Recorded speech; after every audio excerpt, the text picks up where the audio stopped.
ధన్యవాదాలు తెలియపరుస్తూ మొత్తంగా సింగరేణి ఏదైతే ఆది నాయకత్వం సిఎన్ఎండీలు డైరెక్ట్లు మారటం వల్ల రికైనేడుకు అనేక సమస్యలు మాట్లాడినప్పుడు కూడా రెడ్డి గారు వచ్చి మొదలెట్టే సామెతగా మళ్ళీ మాట్లాడతాం చేస్తామని అంటా ఉన్నారు. కొత్త సిఎన్ఎండి గారు వచ్చారు, చాలా సంతోషం. కాబట్టి వెల్కమ్ చెప్తా ఉన్నాం.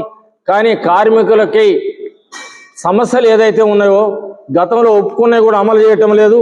ముఖ్యంగా మేనేజ్మెంట్కి గవర్నమెంట్కి విజ్ఞప్తి చేసేది ఏంటంటే, సింగరేణి కార్మిక వర్కర్స్ యూనియన్ మరి గెలిచి 2 ఏళ్ళు అయింది.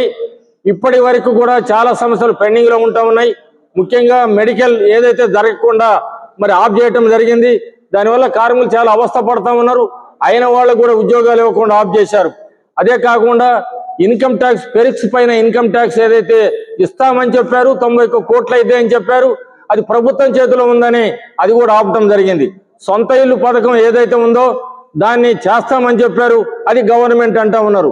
ఏదైతే మార్పేర్లు ఉన్నాయో దానివల్ల చాలా మంది అవస్థ పడతా ఉన్నారు.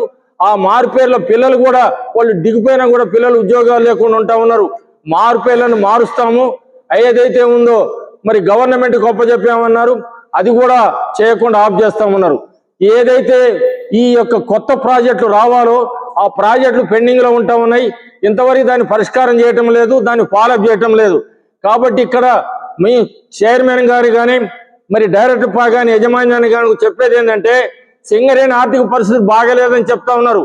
మనకి రావాల్సినటువంటి ప్రభుత్వం ద్వారా 47,000 కోట్లు కానీ, జన్కో పవర్ కానీ, బొగ్గు వాడుకున్నది కానీ, ఇతర వాళ్ళు ఏదైతే వాడుకున్నారో ఆ బకాయిలని వసూలు చేస్తే ఆర్థిక పరిస్థితి చక్కదిద్దడానికి ఆస్కారం పడదు.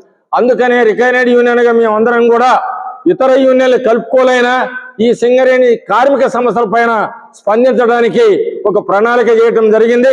రికైనేడ్ యూనియన్గా మేము ఏదైతే ఉందో అన్ని యూనియన్లు కలుపుకొని ఆందోళన దిగబోతా ఉన్నాం. ఈ నెల 17వ తారీఖున మైన్స్ అండ్ డిపార్ట్మెంట్ ఆల్ 11 ఏరియాలు 6 జిల్లాల్లో కూడా కార్మికులు ఈ సమస్యల పైన ఆందోళన చేయడానికి సిద్ధమవుతా ఉన్నారు.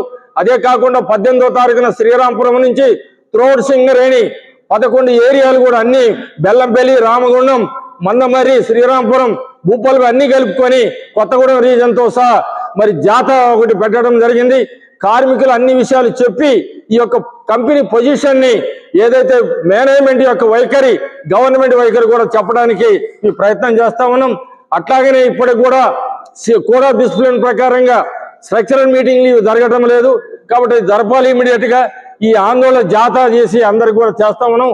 ఈ వచ్చే నెల ఫస్ట్ వీక్ కానీ సెకండ్ వీక్ లో కానీ ఒక పెద్ద 1 డే టోకెన్ స్ట్రైక్ త్రోడ్ సింగరేణి అన్ని ఇళ్లను కలుపుకొని చేయడానికి కూడా సిద్ధం చేస్తా ఉన్నది అనేది అర్థం చేసుకోవాలని విజ్ఞప్తి చేస్తా ఉన్నాం.